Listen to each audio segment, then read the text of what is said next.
siempre fieles a nuestro programa que hemos dado en llamar semanalmente Poder y Territorio, con Hugo Duarte, Cristian Gianciotto y otros compañeros más que van a ir sumándose en el transcurso del programa. Desde las capitales departamentales del Caaguazú, el departamento del Caaguazú, el departamento del Alto Paraná, el departamento de Itapúa y Concepción. En el día de hoy, con Hugo y con Cristian y quienes se sumen de aquí a poco, estaremos analizando el momento económico, político y social del Paraguay y sobre todo los cambios en el gabinete del señor presidente de la República anunciados para los próximos días o semanas. ¿Cuáles son las implicaciones que tienen estos cambios para las capitales departamentales, para la geografía? Ver a la sociedad y a la política sobre la geografía es el principal objetivo y el propósito de este programa, en realidad innovador, para nosotros por lo menos innovador, en donde respetadas voces, respetados representantes, panelistas, comunicadores del Caaguazú, en este momento del Alto Paraná, de Itapúa, perdón, Encarnación y de Concepción, estarán con nosotros dándonos sus impresiones sobre los tejes y los manejes que existen en Asunción y cómo ellos ven, cuál es la visión que ellos tienen, la cosmovisión de ellos alrededor de estos cambios. Hugo Duarte y Cristian Gianciotto, quienes ya están conectados. Muy buenas noches. ¿Cuáles son los cambios, Hugo? Y después le escuchamos a Cristian cuál es su pálpito que tiene en su alrededor de estos cambios. Muy buenas noches para la audiencia del programa Poder y Territorio, Víctor, Cristian, y ahí veo también que está Jorgito Villalba con nosotros ya. Así que sí, es un programa que no puede dejar de comentar y de explorar un poco el alcance que puede tener la decisión que pueda adoptar de aquí a un poco más el señor presidente de la República con relación a los ministros del Poder Ejecutivo. Tenemos que decir que este cambio está un poco obligado, probablemente no estaba en el espíritu del señor presidente, sino la salida del ministro de Hacienda, Benigno López, promueve un desequilibrio en la estructura del gabinete del presidente de la República que necesariamente debe recomponer. Era uno de los pilares de su gobierno, un ministro en quien confiaba por la situación personal y por la experiencia que tenía. Así que a partir de allí se abren las puertas para que se sucedan algunos otros cambios probablemente, o no, ¿verdad? O simplemente va a haber un relevo en el Ministerio de Hacienda. Esos son los escenarios que existen, Víctor, Raúl. Le paso ahora el micrófono a nuestro compañero Cristian Gianciotto para que salude desde Coronel Oviedo y el departamento de Caaguazú.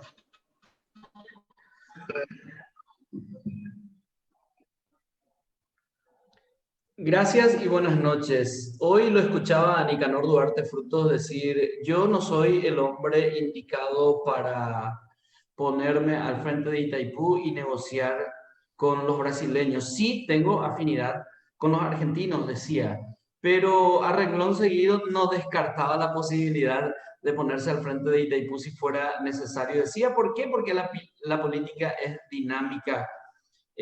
Lo que me hizo un poco reflexionar en el sentido siguiente: ¿será que estos cambios va a ser por una cuestión de poner a los mejores en los lugares relevantes del país en estos 2 años y meses de gobierno de Mario Abdo? ¿O será un acomodo político dependiendo a la dinámica de la política flexible que llamaba Nicanor Duarte Frutos? Todas esas interrogantes nos surgen hoy, y si los cambios que se van a ser sustanciales en relación a la reconducción del país o porque se obliga una salida, como es el caso de Benigno López, se obliga también a alguna recomposición del gabinete del presidente Mario Abdo? Existen varias preguntas, varias nebulosas, y hoy más al escucharle todavía a Mario Abdo Benítez pontificar su gestión y cuestionar, valga el juego de palabra, a quienes lo cuestionan.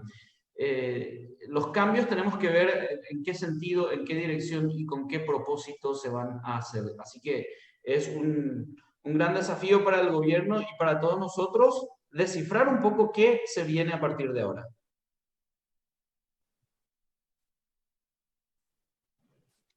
Ok, Hugo, me puse aquí un micrófono y un auricular. Espero que salga sin eco ahora mi voz. Parece que tenía un poco de eco. ¿Sale mejor, Cristian? Porque soy experto en televisión. Sale mejor. Bueno. Y de pinta parezco un marciano acá. Quisiera preguntarle a Hugo, los cambios son cambio de arco entre interior y educación.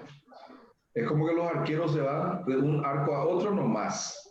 El señor Acevedo, Euclides, sale del Ministerio del Interior y se va a Educación. Y el señor Peta, aparentemente, lo quieren sacar de Educación y lo quieren llevar al Ministerio del Interior a ejercer su rol de... comisario. Comisario. Comisario Bareté. Pero Euclides también era comisario Bareté, ¿verdad? Disciplinador, así. Sí, ¿verdad? Entonces, ahí tenemos dos baretechos que cambian de arco.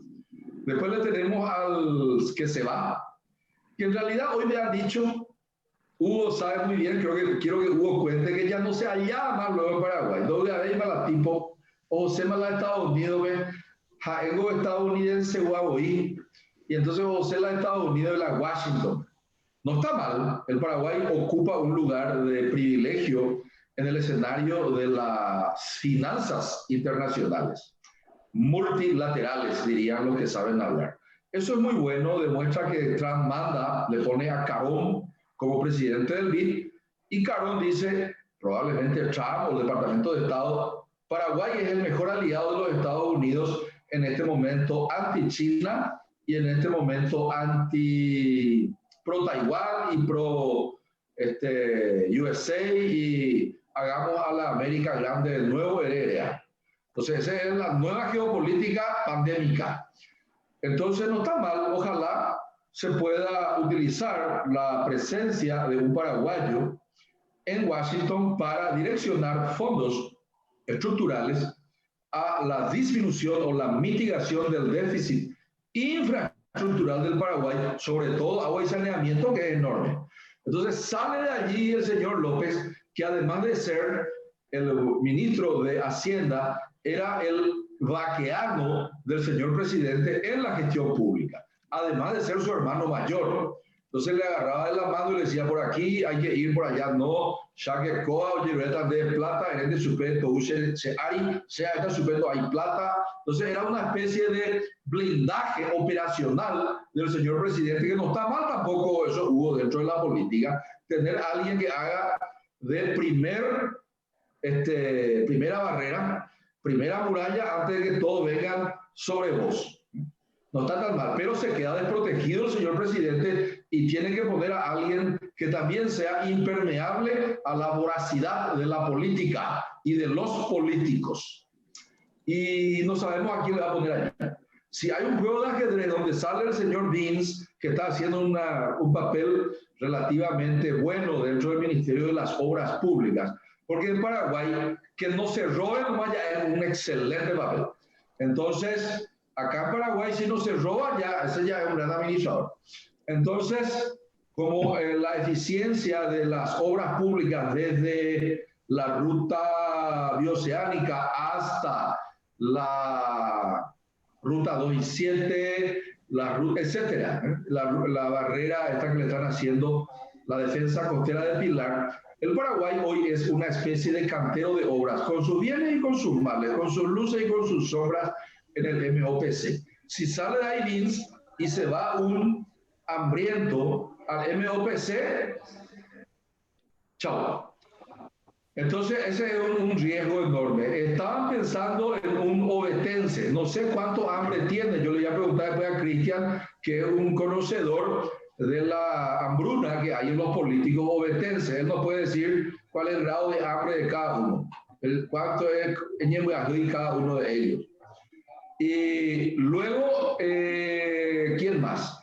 Si sale de allí, se decía que el señor, no recuerdo, solo le conozco por su nickname, por su marcante. Después me va a recordar Cristian, no me estoy recordando ahora el nombre. El obetense. ¿Cómo se llama Cristian, el señor senador? Beto Velar. Beto Velar. Beto Velar se decía que iba a ir al MOPC. Si se va o no se va, según Cristian, eso no va a acontecer. Y si no se va, aún así, si el señor Bergen sale de Itaipú y se va a Ministerio de Hacienda, entonces sí, alguien tiene que ir a Itaipú, que es otro lugar en donde hay que blindar recursos de la voracidad de los políticos. Y allí otra vez puede ser llamado a la selección nacional de los que pueden blindar recursos de la voracidad de los políticos al señor Vince. Entonces sale otra vez Vince. Vince puede salir de cualquier manera de allí, y si se va a Itaipú, entonces se blinda el MOPC. Fíjate, Hugo, hacerme un poco el comentario, Hugo, después. ¿Por qué tenemos que tener dos menonitas para que no se roben el Paraguay? ¿Qué es lo que tienen los menonitas para que los paraguayos, los latinos, como dicen ellos por nosotros, los morochitos como Hugo, Cristian, Jorge y yo, no asaltemos todo el Estado? ¿Qué es lo que tienen los menonitas o cuál es el mito fundante que dice que los menonitas no dejan que se roben? Vamos a escucharlo a Hugo. Porque justo en los dos lugares donde se puede asaltar, dos celadores menonitas. Ya muy hizo el bebé, si no, horas patas bonitas la plata. Bueno, allá Guauque Nicanor es menonita. Guauque Nicanor es menonita, por eso están ya ciretados. Pero algunos dicen que va mucho a la iglesia menonita. Algunos dicen que va mucho a la iglesia menonita. Probablemente. Bueno.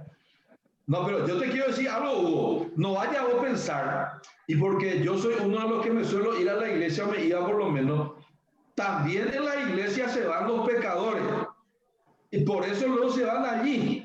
Se decía luego, solo los que están enfermos tienen necesidad de médico. Grandes asaltantes, sobre todo, son los que se van a la iglesia. Hugo no va a creer que los santos se van a la iglesia. A la iglesia se van los que no son precisamente santos y puros.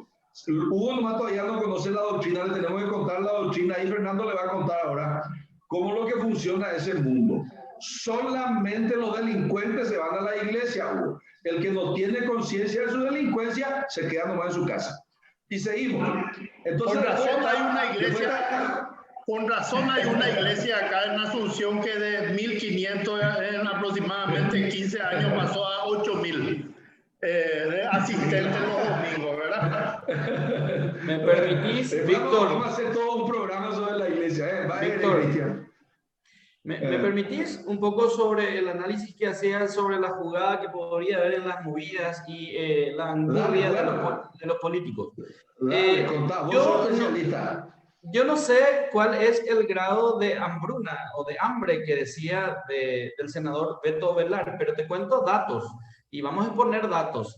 Hoy, en un programa periodístico de Coronel Oviedo, él decía que hizo su separación de bienes porque es un desastre en materia administrativa y que casi en varias ocasiones ya le lleva a la ruina a su familia por su desorganización administrativa. Entonces, yo no sé si va a algún lugar, robará, pero mal administrador por lo menos admite que ya es. Incluso admitió que tuvo que prestar 1.500 millones de guaraníes para una campaña política y en otra ocasión 500 millones de guaraníes del propio Horacio Cartes. Es decir, a confesión de parte relevo de prueba. Yo no sé si tendría mucha hambre. Lo que sí sé, por lo que él dijo, es que es un desastre en materia administrativa. Y Y también creo que es un desastre en la memoria, porque ayer tuvo que llamarle otra vez a su esposa Magnolia a decirle, mi amor, en este proyecto era que yo tengo que votar por el no, ¿verdad? Es decir, si va a algún lugar, Beto Velar, ¿él va a ser el que administra o va a tener mandato imperativo siempre de la señora asesora jurídica de Itaipú Binacional? Muy bueno tu comentario, Cristian. Hemos visto tal video, vos mismo nos proporcionaste, donde él le comentó y bueno, salió en toda la prensa. Hugo, tu comentario sobre la movida y después hacerle poco hablar a Jorge, que tiene una visión más millennial de las jugadas. Adelante, Hugo, conversión boomer, baby boomer, nacido en los 60, la época de los Beatles. Sí, en realidad yo no tengo muchas expectativas con los cambios, salvo que pueda entrar una persona dentro de ese privilegiado grupo de gabinete, pero yo creo que también es una oportunidad para que el presidente de la República pueda refrescar el gabinete de algunos funcionarios que han tambaleado un poco en esta pandemia, que no han ofrecido las respuestas que la ciudadanía estaba esperando y no tuvieron esa capacidad de liderazgo que hay que tener en estos tiempos, Víctor, porque en estos tiempos hay que mostrar la convicción para salir al frente, a convencer y persuadir a la gente de que hay otras personas que están tratando de proteger su nivel o su calidad de vida, y eso no hemos visto en muchos lugares. En muchos de los ministerios no hemos visto esos liderazgos, sino hemos visto gente que se escondió dentro del ministerio, estoy hablando de ministros, y prácticamente pasó desapercibido toda esta pandemia. No recuerdo yo que nadie haya salido a decir estamos haciendo un trabajo colectivo, lo que sea, de esa gente, salvo el ministro de Salud Pública, por supuesto, el ministro del Interior, por supuesto que tenía que salir, y por ahí estuvo de repente así de manera intermitente el que es el secretario de Emergencia Nacional, y el ministro Vince, que es muy destacable y loable su labor en el sentido de haber conseguido que las obras no paren y que sin embargo sigan teniendo un rumbo sostenido hacia la concreción de esos proyectos, ¿verdad? Después, no, Víctor, yo no sé si vos te acordás, Cristian o alguien, no sé si recuerda cuáles fueron, salvo algunas publicaciones por Twitter, algunas que otras cosas en los medios, cuál fue el aporte real y efectivo de un plan serio para que la sociedad pueda volver otra vez digamos, a pensar en una normalidad. Y en cuanto a lo que preguntaba Víctor sobre por qué los menonitas, necesitaríamos realmente hablar mucho sobre ese tema, Víctor, porque es una cuestión que tiene que ver con la ética de lo colectivo, ¿verdad? Los menonitas, y fundamentalmente todos aquellos que provienen del luteranismo y del calvinismo, han desarrollado una ética muy superior de respeto a las comunidades y a lo que es de la comunidad, a lo que es colectivo, el bien colectivo. Por eso acá en la colonia menonita, aunque tenga críticas, pero todo el mundo da por hecho de que las cooperativas son el elemento fundamental para el desarrollo, ¿verdad? Es algo colectivo. Y sin embargo, aparentemente nosotros somos un poco más individualistas, pensamos un poco más solamente en nuestro límite pequeño y la forma de solucionar esos problemas que tenemos en nuestro pequeño límite, que tampoco está mal, pero cuando se vuelve una cuestión que excluye a todo el resto, ya genera un problema, ¿verdad? Yo recuerdo, Víctor, yo no sé si vos leíste alguna vez el libro del habría escrito sobre el paraguayo y su mundo. No recuerdo ahora su nombre, donde dijo que cuando un político paraguayo asumía un cargo, era una promoción no solo de él, sino que era un ascenso social de toda la familia. Como si fuera que el hecho de que suba alguien a ese lugar signifique que toda la familia también tiene el mismo ascenso, ¿verdad? Bueno, y ese proviene de una cultura muy profunda que tenemos probablemente y que tenemos que desterrar, ¿verdad? Eso está marcado en muchas instituciones públicas. Víctor, viste el Ministerio de Relaciones Exteriores el último día, cómo aparentemente el nepotismo y el clientelismo y los privilegios del grupo se mantienen tan campantemente, aunque están disfrazados del respeto a una ley que ni ellos mismos cumplen. O sea, hay muchas cosas que tenemos que mejorar en nuestro país. Y los millennials, que son los que van a tener la antorcha de las siguientes generaciones, estoy seguro que piensan totalmente diferente. Estoy convencido, tengo también hijos millennials. Vos también tenés, Víctor.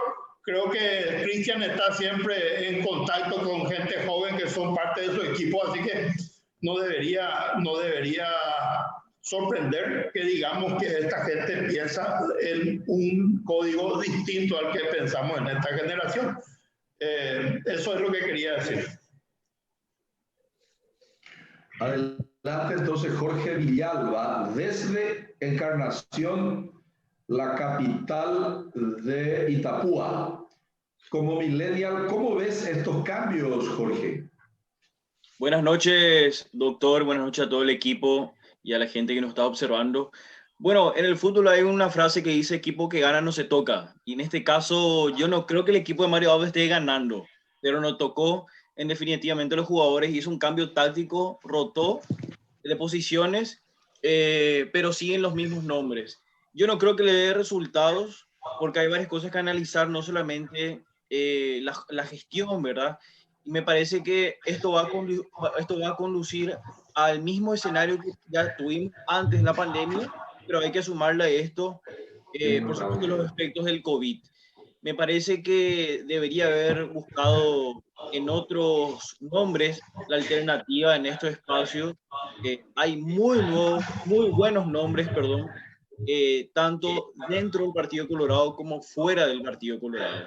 Hay economistas, hay ingenieros, hay sociólogos, hay de todo tipo de profesionales para las áreas en las que va a asignar cambios el señor presidente, y sin embargo recurrió a los nuevos nombres. Reitero, yo no creo que dé demasiados resultados distintos a los que venimos teniendo en materia de gestión. Benigno López se ha ganado un lugar a nivel internacional bastante prestigioso, es un hombre de una carrera institucional, pero por supuesto con muchas críticas en su gestión, tanto anteriormente en IPS como lo es hasta ahora en el Ministerio de Hacienda. Me parece también que si no hablamos de políticas públicas de largo plazo de desarrollo, no podemos hablar en general de una gestión eficiente. El presidente Cartes había iniciado un plan de desarrollo 2013-2030 que no se ha podido cumplir. De eso no se oye actualmente dentro de este gobierno. Por lo tanto, no sabemos tampoco cuál es la propuesta de desarrollo del gobierno actual. Vimos hace poco una inauguración del Cerro Ju, si no me equivoco, con un parque atractivo nuevo con un costo de 1.800 millones de guaraníes, pero con muchas eficiencias técnicas. Entonces, realmente no sabemos si el problema termina en las cabezas o si termina también, o por lo menos continúa en parte del equipo, que evidentemente no está pudiendo estar a la altura de los desafíos que tiene este gobierno. Jorge, excelente. Adelante, sí. Cristian, y después le damos la palabra a Claudia. Sobre el punto, quiero... Sí, claro, con mucho gusto, ya la vemos allí. Quiero dar nomás un dato para que complementar lo que decía Jorge. Hace 2 años el ministro Julio Mazzoleni, el presidente de la República, el intendente, el senador Beto Velar, todos están anunciando la construcción de un gran hospital con una inversión de 60 millones de dólares en la ciudad de Coronel Oviedo. Ayer alzaron al portal, pero es a referéndum, todavía no hay presupuesto. Y la última vez que hablamos con Beto Velar nos dijo, esto va a ejecutar el Ministerio de Obras Públicas. Y le preguntábamos por qué. Si era un hospital y los hospitales están ejecutando el Ministerio de Salud, y nos dijo, ¿se imaginan ustedes que nosotros anunciemos que Julio Mazzoleni va a ser el que ejecuta un hospital? ¿Ustedes van a creer? Eso era cuando estaba candente el tema de las licitaciones del Ministerio de Salud. Y todos expresaban su duda. Y después nos dijo a renglón seguido, y si yo les cuento que el que va a ser... Y bueno, claro, porque estamos viendo la obra aquí. Entonces, eso fue un sincericidio y demostrando que hay una falencia grave en la cartera de salud en materia administrativa. Y entonces vamos de nuevo ahí. ¿Y salud? No, no se toca, ya se dijo que no se toca. Pero por falta de buena gestión administrativa, se está derivando un presupuesto de 60 millones de dólares de salud a obras públicas por una cuestión más de credibilidad, por una parte, y calidad en la gestión administrativa. Entonces, lo que decía nomás Jorge es, ¿para qué el cambio? Y no creo que haya mucha variación también en todo lo que está teniendo como esquema el gobierno de Mario Abdo si llegara a haber cambios. Si me permiten acotar sobre el punto. En Encarnación también tenemos la promesa del Gran Hospital del Sur. Hace 7 u 8 años por lo menos, del gobierno de Horacio Cartes hasta el día de hoy. Ya se vino, se donó el terreno, lo donó un actor del sector privado, ya está todo el plan, se prometió, el ex vicepresidente de la República, Fara, prometió que se iba a hacer, también en su momento el gobernador Naitin, el actual gobernador Esmalco, hasta ahora no se ha puesto en marcha ese proyecto. Es por lo visto, no es un caso exclusivo nuestro aquí del sur, esa promesa en materia de salud, solamente eso. Gracias, muchas gracias, Jorge. Muy buenos los comentarios de Jorge y Cristian. Me gustaría ir al norte ahora. Probablemente somos el único programa de televisión del Paraguay que recorre casi los 406.000 kilómetros cuadrados, o por lo menos las áreas de mayor densidad poblacional. ¿Cómo estás? Hola, ya está la señora Fisher. Muy buenas noches. Claudia, ¿cuál es tu opinión alrededor de los cambios que han sido anunciados en el gobierno? ¿Cuáles son las expectativas de vosotros, los norteños, que tienen por lo menos 3 secuestrados? Muy buenas noches, el saludo cordial para todos y va este saludo también al sur, al este. Y muchas variaciones no creo que tengamos con estos cambios que últimamente está anunciando de vuelta el gobierno de Mario Agdo. Vimos muy poco en cuanto a inversión en el norte del país. Como ya había mencionado en una programación anterior, sí podemos destacar que es el presidente de la República que más veces vino al departamento de Concepción. Pero las obras que se han inaugurado en los últimos tiempos corresponden a proyectos que se han llamado ya en administraciones anteriores. Hoy podemos hablar de las obras viales que se están ejecutando a través del Ministerio de Obras Públicas y Comunicaciones con Arnoldo Wind. Si bien lo de la ruta Concepción-Pozo Colorado está todavía ahí en un proceso muy incipiente, no hay avances de esa obra, y es lo que hace bastante tiempo venimos también nosotros los concesioneros reclamando. Se pavimentaron algunas rutas de Concepción, como el caso Concepción Vallemí, pero ese es un proyecto que se culminó después de varios años, es un proyecto que ya se había dado en la presidencia de Fernando Lugo. Hoy hablamos de proyectos en cuanto a inversión vial que tenemos en el departamento, pero como les decía, todos corresponden ya a procesos que se han llamado anteriormente y que en este gobierno de Mario Aldo se está consiguiendo el presupuesto correspondiente. Otro de los ministerios que también ha tenido bastante presencia en el departamento de Concepción es el Ministerio de Urbanismo, Vivienda y Hábitat. Se han inaugurado últimamente más de 700 viviendas, pero también muchos de estos proyectos habitacionales correspondían a periodos anteriores, ya de la época de Fernando Lugo, después pasó Horacio Cartes y hoy está culminando el gobierno de Mario Aldo. Mucho no podemos decir de que este gobierno está invirtiendo en el departamento de Concepción, pese a que él cada vez que visita el departamento en su discurso dice: soy el presidente de la República que más ha hecho, que más ha invertido en el departamento de Concepción.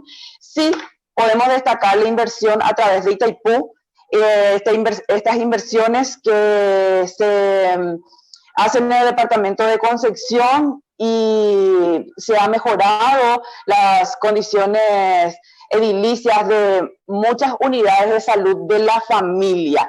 Podemos decir que a través de Itaipú sí están llegando las inversiones a sobre todo el sector rural del departamento de Concepción, porque anteriormente ni contábamos siquiera con eso, era o llegar al hospital regional o al hospital distrital de Orqueta o el de Villaú, que eran los puntos más cercanos. Hoy, con las unidades de salud de la familia y estas unidades ampliadas que permiten también tener un profesional médico, una licenciada en obstetricia, inclusive equipos odontológicos, se está llegando con la salud a varios rincones del departamento. Pero después no podemos hablar de que se generarían grandes cambios con los cambios en ciertas carteras que de vuelta está anunciando el gobierno nacional. En cuanto a seguridad, mucho no avanzamos en el norte del país. Tenemos 3 secuestrados en este momento, no sabemos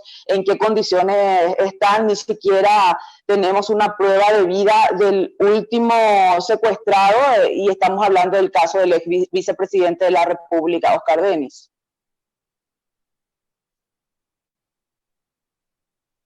Excelente comentario, Claudia, excelente comentario. Gracias por tu participación. Víctor, te dejo otra vez la posta para darle un poco la bienvenida a nuestro querido amigo Carlos María Vera desde Ciudad del Este. Gracias.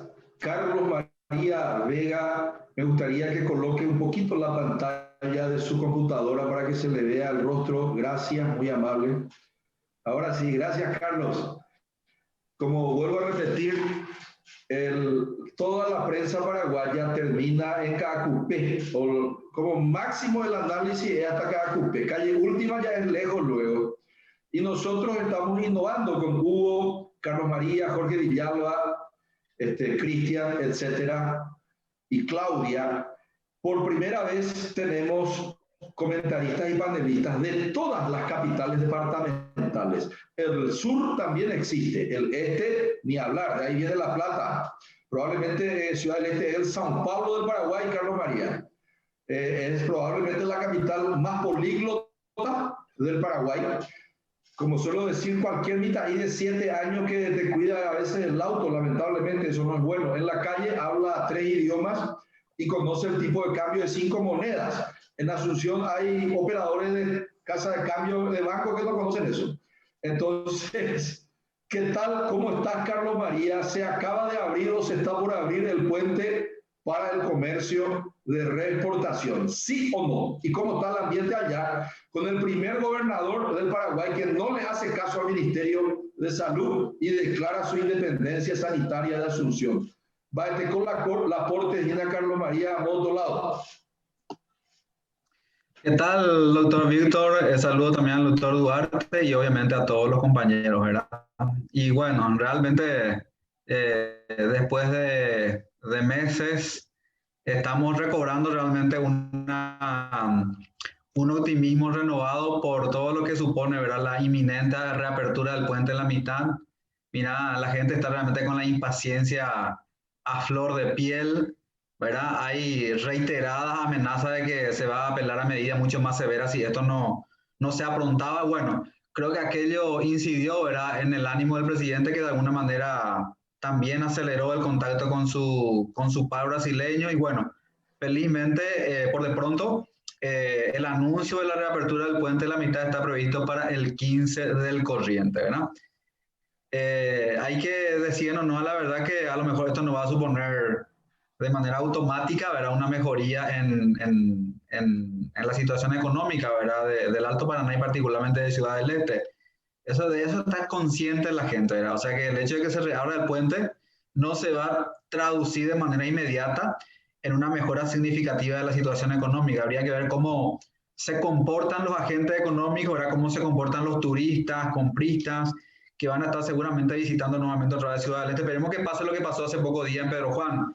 En Pedro Juan, cuando se reabrió, bueno, hubo una avalancha, una oleada de turistas compradores que oxigenó de manera importante, ¿verdad?, la alicaída economía también de la terraza del país. Esperemos que esa experiencia también se reprise acá en Ciudad del Este, y hay mucha expectativa, doctor, y esperemos realmente que las cosas vayan adquiriendo un rumbo más positivo para todos nosotros, porque realmente está muy, pero muy difícil la cuestión económica, ¿verdad? Creo que el próximo 15, una vez que se materialice la reapertura, vamos a poder pulsar mejor realmente cómo se va a comportar la situación y cómo va a reaccionar la gente, ¿verdad? Cómo se va a comportar el mercado a partir de esto que desde hace meses que se anuncia, pero bueno, no se concretaba por razones básicamente sanitarias. Y después de esta presión, insisto, felizmente se va a proceder a la apertura en los próximos días acá en Ciudad del Este. Todo se cifra esperanza en lo que va a significar esta reapertura. Muchas gracias. Le quiero tomar un examen oral a Carlos María. A ver si Hugo me permite. Voy a hablarle a Carlos María en su idioma y me tiene que responder en su idioma. ¿Cómo está indo a vinda de turistas? ¿Son turistas o son muambeiros? Você tem que responder em português. E como está indo o governo do Miguel Prieto, o prefeito da cidade de Ciudad del Este? Pero en portugués ya sé, Carlos María, o si no te voy a aplazar en portugués. Yo estoy aplazado, mira, hace 20 años que vine de Concepción y hasta ahora no aprendí, pero soy un crítico visceral, ¿verdad?, a los paraguayos que de repente se someten a los cánones culturales de los brasileños. Siempre es una cuestión crítica. Acá nosotros nos subordinamos, ¿verdad?, nos subalternizamos críticamente cuando entran los brasileños, y no hacen el esfuerzo de hablar nuestro idioma. Entonces yo digo, ¿por qué yo tengo que hacer el esfuerzo de hablar el idioma de ellos, ¿verdad? Así que por ese lado te voy a deber únicamente, doctor, la cuestión, ¿eh? Me sorprende tu capacidad. Bueno, la pregunta fue, pero entendiste. No, yo también de puro audaz nomás y cara dura te lo pregunto, de cara de pau, como dicen los brasileños. La pregunta era si los que van a venir son compristas o turistas, o son muambeiros que vos sabés son una especie de contrabandistas que van a Sao Paulo y revenden la mercadería. ¿Cómo es hoy? ¿Es mitad, 70, 30? Los que estarán viniendo y los que venían en los últimos tiempos, ¿son turistas o son revendedores que van a revender a Sao Paulo, a Río, a Curitiba, etcétera, los productos? Creo que hay una proporción compartida, ¿verdad? Creo que hay una proporción compartida. Normalmente hablamos más de turistas, ¿verdad? De turistas compradores, los famosos sacoleiros, que son los que invaden, ¿verdad? Bueno, por lo menos los tiempos más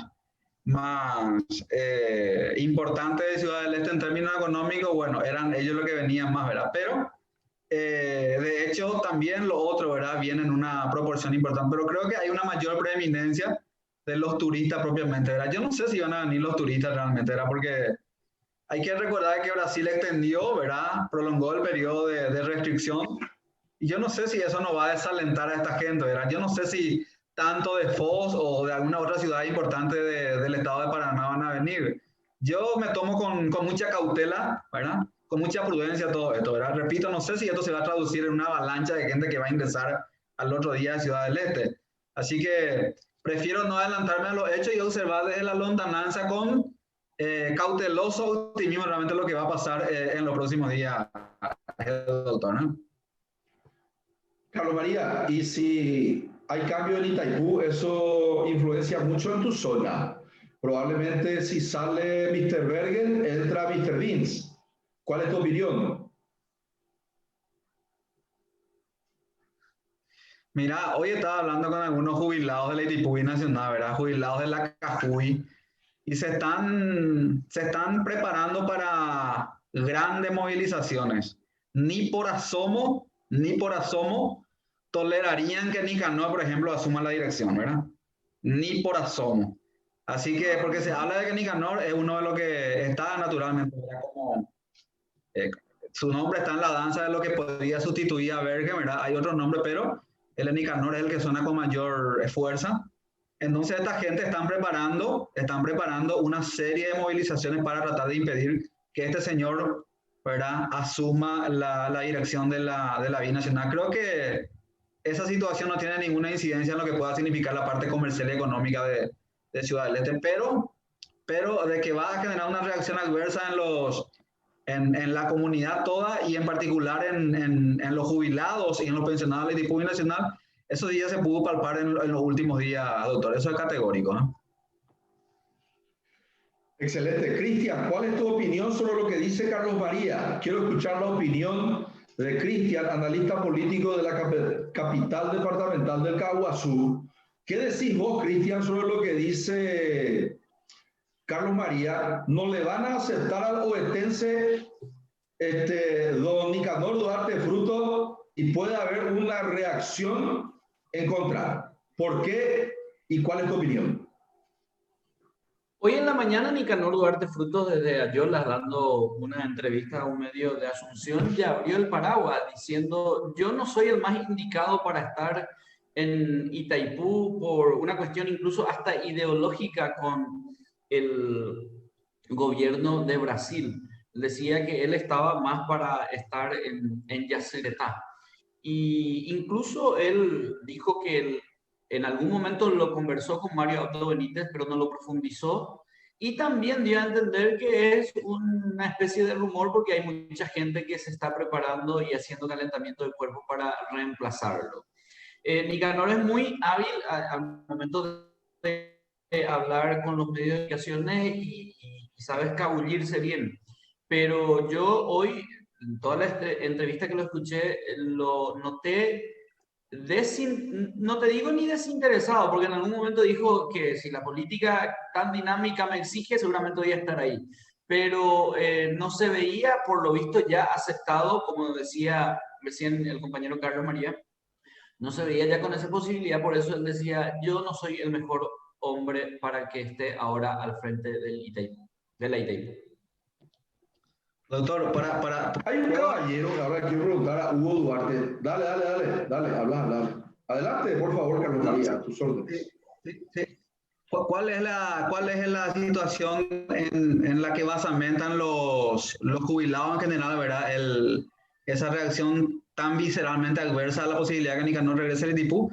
Porque fue en el periodo de Nicanor, ¿verdad? En el quinquenio 2003-2008, que se produjo realmente un desfalco pero monumental en la Itaipú Nacional, cuando Víctor Bernal estaba como titular de la binacional, ¿verdad? Cuando eso se produjo, lo que muchos catalogan como la estafa del siglo, ¿verdad? Y eso casi derivó en la quiebra de Cajuy. Y la quiebra de Cajuy obviamente va a suponer quebranto económico para esta gente. Entonces habla lo que Cajuy en pocos años más ya no tendría la solvencia para seguir cumpliendo su obligación con esta gente, ¿verdad? Entonces, simplemente a modo de añadir ese dato que me parece que no es menor, como una manera de graficar un poco las razones por las cuales esta gente no aceptaría que Nicanor regrese a Itaipú, como director en este caso, ¿verdad? Simplemente eso. Quiero hacerle, gracias, Che, excelente tu comentario. Quiero hacer una pregunta tanto a Hugo como a Jorge con relación al juego de ajedrez, y después le quiero escuchar también a Claudia con relación a lo siguiente. Pero primero a Jorge, porque es del sur, área de influencia de Yacyretá, Y Hugo, que conoce bastante el sur, sé que solía ir a hacer trabajos sobre sociología y como profesor de la universidad en el sur. ¿Cómo le evalúan a Nicanor, Jorge y Hugo con relación a su accionar como director general de Yacyretá? Pregunta 1. Pregunta 2. Hay un jugador del sur que está medio postergado, Hugo, que fue vicepresidente de la República y juega de suplente en el equipo de Mario Abdo. Y por más de que trabajaba con HC, le es más leal a Mario Abdo que a HC. Me refiero al senador Afara, quien 2 o 3 veces ya le votó a favor de Mario Abdo, pero nunca le hace entrar en la cancha, siempre está en el banquillo. Y el señor Afara ya le mostró su lealtad al señor Abdo, pero sin embargo podría ser un buen ministro también, ¿eh? Está claro que es empresario, pero siempre le hacen jugar de suplente. Jorge, respondeme pues, por favor, y después Hugo. Gracias. Bueno, en cuanto a la primera pregunta, la verdad que no hay mucho para destacar de la gestión de Duarte Frutos, ¿verdad?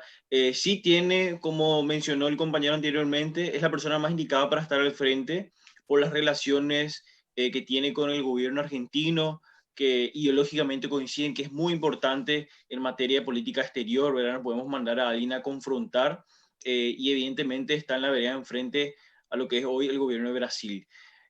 Aquí en Encarnación es una persona que está ayudando de alguna manera, todavía de forma muy corta, pero de alguna manera a los sectores populares que van con reivindicaciones, se plantan frente a la entidad binacional y Yacyretá. Generalmente los dirigentes de estos sindicatos y movimientos sociales son los que entran a negociar y a hablar con él allí. En cuanto a aceptación popular, la verdad que desconocería números exactos, pero no hay nada para decir que, bueno, que está innovando en materia de gestión. Cuanto a la segunda pregunta, le agradecería que me pueda reiterar puntualmente sobre lo que mencionó. No, lo que te estaba diciendo, Víctor, era, Jorgito, sí, nuestro Senador Afara. personal, Juan Afara, ¿cuál es su influencia dentro de la estructura política que vos puedas mirar y compartir con nosotros dentro del armado del oficialismo ahí dentro de Encarnación? O de Itapúa. El senador Afara y yo creo que sigue siendo una persona influyente aquí. Fue gobernador de Itapúa, espacio político que lo catapultó a la vicepresidencia de la República con el señor Horacio Cartes, pero no es una persona que hoy está en la opinión pública constantemente sobre temas nacionales, ni siquiera regionales. Los que tienen más relevancia aquí son los diputados, tanto Walter Hams, del equipo de Horacio Cartes, y Colin Soroka, del equipo de Mario Abdo Benítez, hoy encontrados en Concordia, Colorada, así también como el gobernador Juan Alberto Esmalco, ex intendente de la capital del departamento de la ciudad de Encarnación, ¿verdad? Es llamativo el silencio o el apagón mediático de repente del senador que menciona el doctor Víctor Raúl Benítez. Yo creo que sigue siendo una persona de influencia, tiene su equipo, se mueve bien, pero en los últimos tiempos no ha aparecido con fuerza por lo menos en los medios tradicionales de comunicación, y sí le demuestra una lealtad constante al presidente de la República, por lo menos allí en el Senado.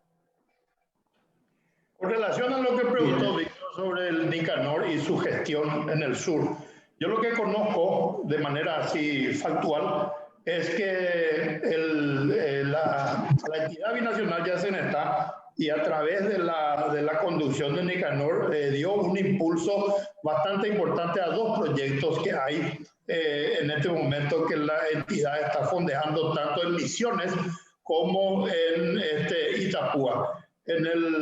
Creo que es algo así como, no quiero dar cifras, pero es bastante importante el monto que está destinado al programa Ñiputibó, que está desarrollando conjuntamente con la gobernación de Itapúa.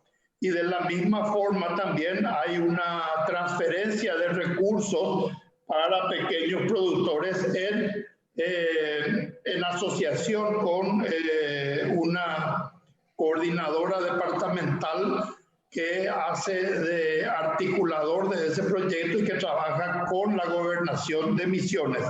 Eso es lo que yo sé que está funcionando, aunque de acuerdo también a personas involucradas, el monto que finalmente llega a manos de las personas son escasos, es un monto bastante ínfimo para los agricultores. Y la pregunta entonces es, ¿dónde va todo?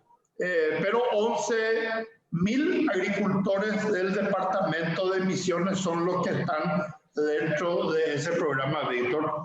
En cuanto al senador Alfaro, yo creo que el senador Alfaro ha pasado una etapa importante y se está reubicando en el escenario político en este momento, porque la composición actual de la comisión directiva del Senado lo tiene a él como uno de los grandes articuladores, porque es una persona que tiene muy buena relación con todas las bancadas, incluyendo la de Frente Guazú y la bancada de los liberales. Y vos sabés que la mayoría que hoy gobierna la Cámara de Senadores es una multipartidaria que ha dejado de lado el proyecto de continuidad de Beto Ovelar al frente de la Cámara de Senadores. En aquel momento le llevó a Cachito Salomón, un destacado dirigente del Departamento Central con mucho trajinar ya detrás de la política como es Cachito Salomón en San Lorenzo. Así que yo lo que creo es que el senador Alfaro está haciendo bien los deberes que se espera de un político que viene de ocupar uno de los dos cargos más importantes en el Poder Ejecutivo de la nación. Y hay que rescatar algo del senador Alfaro. Durante todo este proceso nadie lo ha señalado con el dedo en actos de corrupción, lo cual para nuestros políticos es casi un pergamino. Es casi un pergamino, ¿verdad? Así que a mí me parece que eso es algo que considerar. Y quiero aportarle algo a Cristian Bianciotto sobre el hospital de Coronel Oviedo, el famoso hospital de los 70 millones de dólares, Víctor. Hugo, hace 2 años ya no tenemos más tiempo. Ya no tenemos más. Después le voy a llamar, después le voy a llamar por teléfono y le voy a contar a Cristian Bianciotto. Sí, esos chismes. Esos chismes son muy buenos. Bueno, porque él es un sabueso de la noticia. Bueno, eso vamos a dejar para el próximo programa. Yo le quiero preguntar a Claudia como broche de oro, en 2 minutitos, si me puede responder. ¿Cuál es su opinión sobre Itaipú y Yacyretá? ¿Ayuda algo al norte? Primera pregunta. ¿Cuál es su opinión sobre Euclides versus PETA? ¿Quién creen los norteños que podría ser mejor para imponer el imperio de la ley en el norte? Que es la seguridad. Y en tercer lugar, ¿Friedman toca algún pito alrededor de la ganadería del norte? ¿Les está ayudando a los ganaderos del norte? Entonces, tu opinión, Claudia, pero rápido tiene que ser tipo multiple choice. Friedman, Baetecola Friedman. ¿Le conoce usted a Friedman? 2, Euclides versus PETA, PETA versus Euclides. Y 3, Itaipú y Yacyretá. ¿Tiene alguna influencia en el norte? ¿Sí o no? Muy poca influencia en el norte, Itaipú y Yacyretá. Nosotros seguimos esperando la famosa costanera que se iba a construir con inversión de Itaipú. Hasta el momento no tenemos nada. Muy poca inversión, reitero, llega a Itaipú y también de Yacyretá, y lo que ya había mencionado anteriormente, que por lo menos algunas unidades de salud de la familia se financiaron con recursos de Itaipú. Eduardo, PETA, Euclides, Acevedo, ninguno de los dos, porque en materia educativa no avanzamos demasiado en el departamento de Concepción. El ministro del Interior, Euclides Acevedo, lo único que vino a hacerse es del gracioso también, nomás aquí en Concepción, y así que yo creo que ninguno de los dos sería aceptado por la población concepcionera. Sí tenía buena aceptación la participación de la señora Ovelar, que estaba en el Ministerio de Educación, pero ahí por unas artimañas de Eduardo PETA, lastimosamente la sacaron del Ministerio de Educación, me refiero a Nancy. Y la tercera pregunta creo que tenía que ver con el ministro de Agricultura, y hasta el momento... Hasta el momento, muy poca inversión del Ministerio de Agricultura y Ganadería en el departamento de Concepción. En realidad, Frickman, nada. Y lo de Juana Fara, quería nomás acotar algo breve, de que si bien se maneja con perfil bajo, el senador Afara, él también tiene algunos negocios en el departamento de Concepción y muy buena relación con todos los sectores del Partido Colorado. En su momento también es el que ha articulado y ha negociado para conseguir la unidad dentro de la ANR en el departamento de Concepción. Si bien lo vemos así como una persona que no está muy metida en los medios, también no aparece demasiado que digamos, pero que está haciendo un trabajo silencioso y también aquí por el norte del país. Bueno, Hugo, conclusión, voy a tener que cerrar, Hugo. ¿Sabes cuál es la conclusión que saco? Nos paseamos por el territorio y nuestros panelistas sacaron toditos 10. Nota 10, oye. Pero, en la opinión de Claudia, ni uno de los políticos que le dije pasa del preescolar al primer grado. Para los el que se aplazó fuiste vos porque las ofertas que hiciste no fueron muy buenas, parece. Le ofrecí a Claudia Euclides, no le gustó. Le ofrecí Peta, no le gustó. El único que salvó es Juan Afara, que había sido pillín, juega de defensa mentiroso allá en el sur, porque está operando en el norte. Juega desde el norte hasta el sur. Bueno, quiero una despedida rápida, así, fast food nomás. Cristian Balciotto, medio chaucito. Quiero contarles que hoy recibimos el informe de Contraloría en relación al gobierno departamental. Muchas cosas que analizar de ese informe. Bueno, en la próxima semana preparada, pero adelantame los chismes antes por el privado. ¿Qué es lo que pillaron ya otra vez los muchachos? Jorge, desde el sur, chau, hace frío ya llueve ya.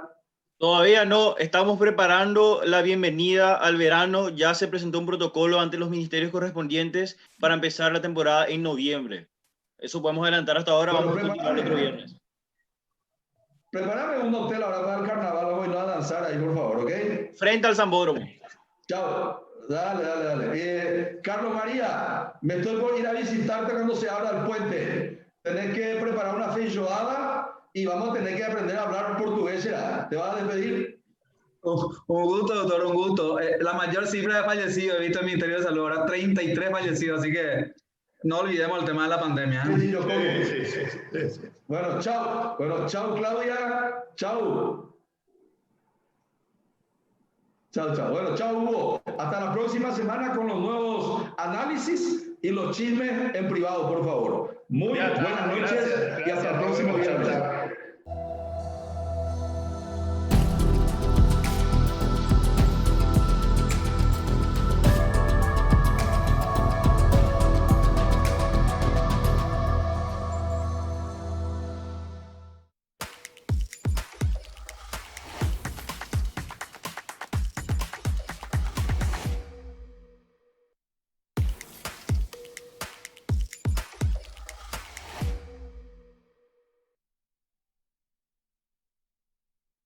Buenas tardes a todos, ¿cómo están? Estamos presentando un nuevo programa de estrategia y liderazgo.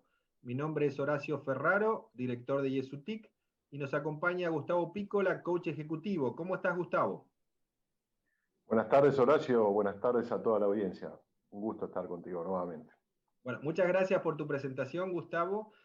Hoy tenemos un tema que es sumamente importante para las empresas, para el desarrollo de las empresas, y también es un tema que van a ver que es un sector aliado de las empresas.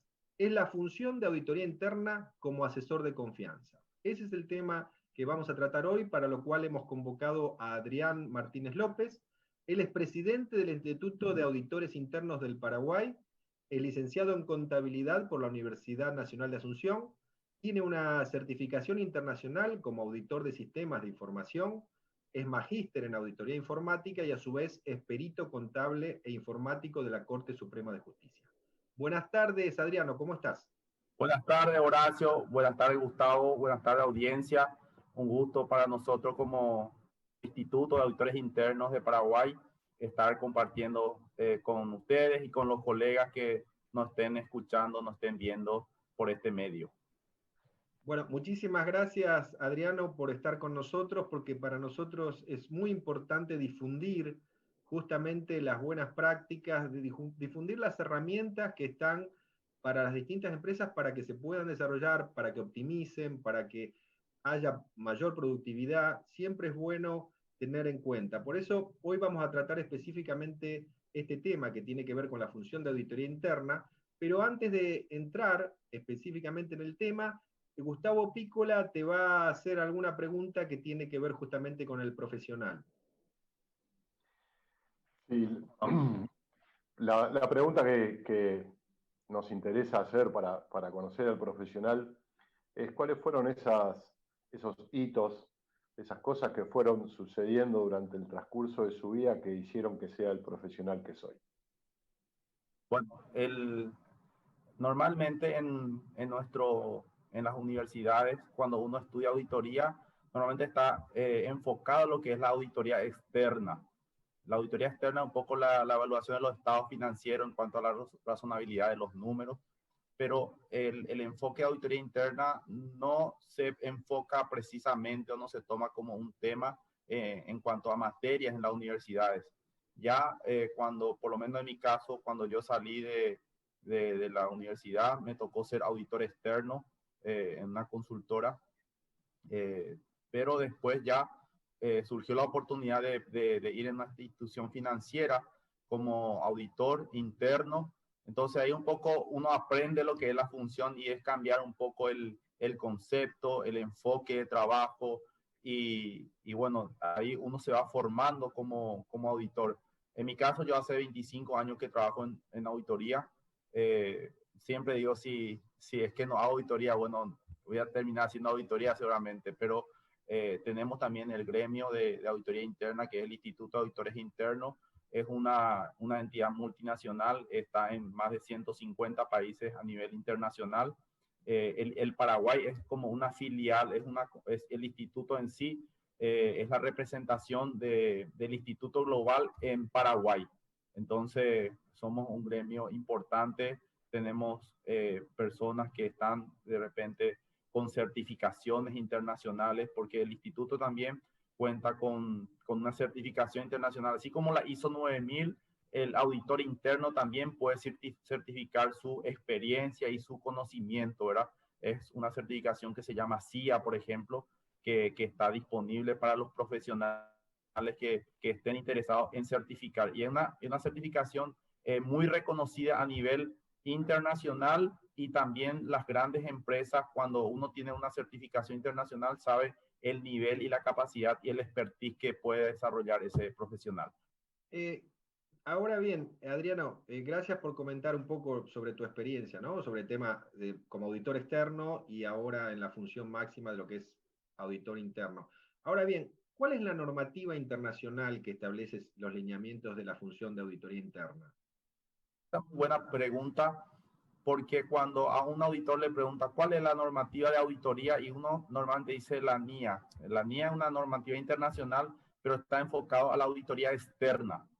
El Instituto de Auditores Internos, que es la que lanza estas normativas, es las normas internacionales para el ejercicio profesional de la auditoría interna.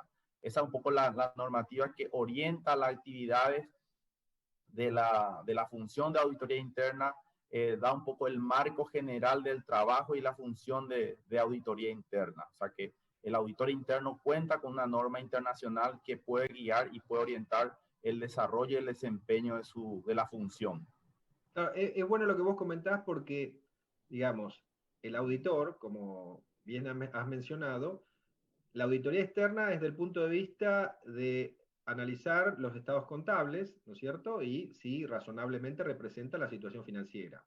Ahora bien, la auditoría interna, el foco es otro, ¿no? Es operativo, es de proceso. Es operativo.